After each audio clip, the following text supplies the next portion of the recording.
This is a STRATCOM info summary for the last week. During the week, Russian terrorists continued their massive strikes against Ukraine.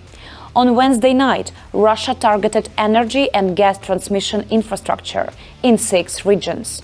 The heaviest strikes were recorded in Poltava, Sumy, and Chernihiv regions. President of Ukraine Volodymyr Zelenskyy noted on social media that as a result of the latest large-scale drone attack, more than 100,000 households were left without power. According to him, the occupiers launched nearly 100 UAVs, deliberately striking civilian infrastructure. On Thursday night, Russia launched missile and drone strikes against Kyiv. As of now, official sources confirm that 25 people, including 4 children, were killed in Kyiv as a result of the strike. Most of the fatalities occurred in the residential building in the Darnitsky district. President Zelenskyy expressed his condolences to the families of the victims and emphasizes that Russia must be held accountable for the strike, as well as for all other attacks against Ukraine, its people, and global efforts to end the war. This week, President Zelenskyy met with General Kellogg, special representative of the President of the United States for Ukraine. A key topic of discussion was the development of a security architecture for Ukraine, which is currently being worked on by teams from Ukraine, the United States, and partner nations. President Zelenskyy stressed that Ukraine expects the key security fundamentals to be determined in the near future. The parties also discussed sanctions and tariff pressure on Russia.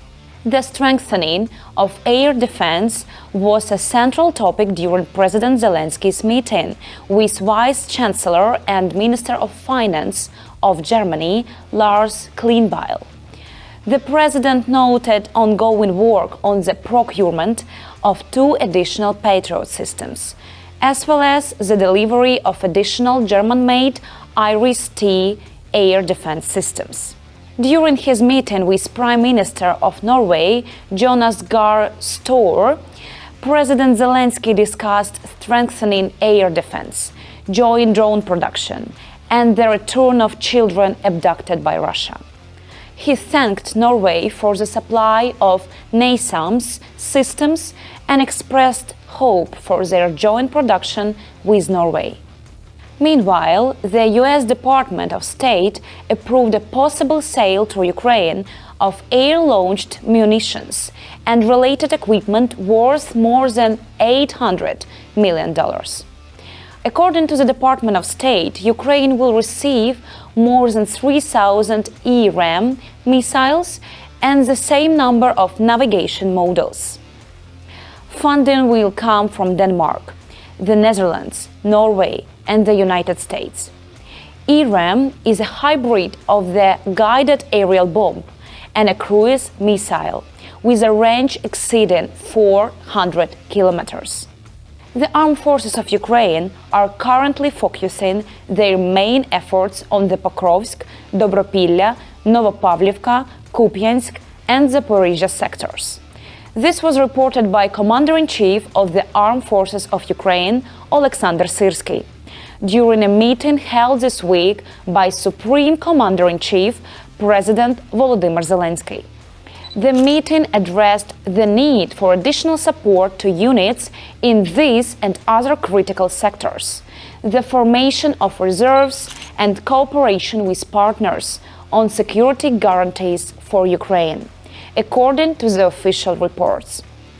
General Syrskyi also noted positive developments in the border areas of Sumy and Kharkiv regions. At the same time, the Commander-in-Chief worked in combat zones, particularly in the Pokrovsk sector, where the situation is currently the most difficult. General Syrskyi stated that he met with service members who have been holding the defense of Pokrovsk for a long time.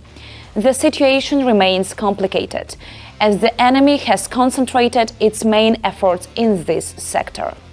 However, the line must be held, assistance with combat operations will be provided. Issues regarding additional ammunition, drones, and electronic warfare systems have been resolved, the commander-in-chief stressed. He added that Ukrainian forces successfully counterattacked and cleared several villages in Donetsk region: Mikhailivka, Zelenskyy, and Volodymyrivka. This week, the defense forces carried out a series of operations striking the enemy's strategic facilities. In particular, they attacked the Syzran oil refinery in Russia's Samara region. Its design capacity is up to 8.5 million tons of oil per year, accounting for about 3% of Russia's total refinery capacity. The plant specializes in producing gasoline, diesel fuel, and jet fuel for the occupation forces. Additionally, the Kuibyshev and Efip's oil refineries in Samara regions and Krasnodar Krai were hit. The Kuibyshev refinery has an annual capacity of 7 million tons, and the Efip's refinery 6 million tons. Ammunition depots and several logistics facilities used to supply Russian troops were also destroyed. These facilities were located both in Russia and in the temporarily occupied territories of Ukraine. In addition, a drone operated by the Defense Intelligence of the Ministry of Defense of Ukraine struck a Buyan M-class small missile ship armed with Caliber cruise missile in the Azov Sea. On Friday, the National Military Memorial Cemetery was officially opened near Kiev. The first burial cemetery of unidentified soldiers took place there. Currently, 6,000 plots have been prepared out of the 130,000 planned. During a new combined exchange, Ukraine secured the return of both military personnel and civilians. The coordination headquarters for the treatment of prisoners of war reported. Among those freed were representatives of nearly all branches of the defense forces. All of them had been held in captivity for more than 3 years. They include soldiers and sergeants who defended Mariupol, as well as those who fought in Luhansk, Donetsk, Kharkiv, Zaporizhia, Kherson, Mykolaiv, Kyiv, and Sumy regions, and guarded the Chernobyl nuclear power plant. Also released were those captured in temporarily occupied territories and in Crimea. 2 Ukrainian journalists, Dmytro Khyluk and Mark Kaliush, who were illegally detained by the occupiers in 2022 and 2023, have also returned home. Among the freed civilians is the medic Serhiy Kovalyov of the Hospitaliers Battalion, who saved lives during the siege of the Azovstal plant.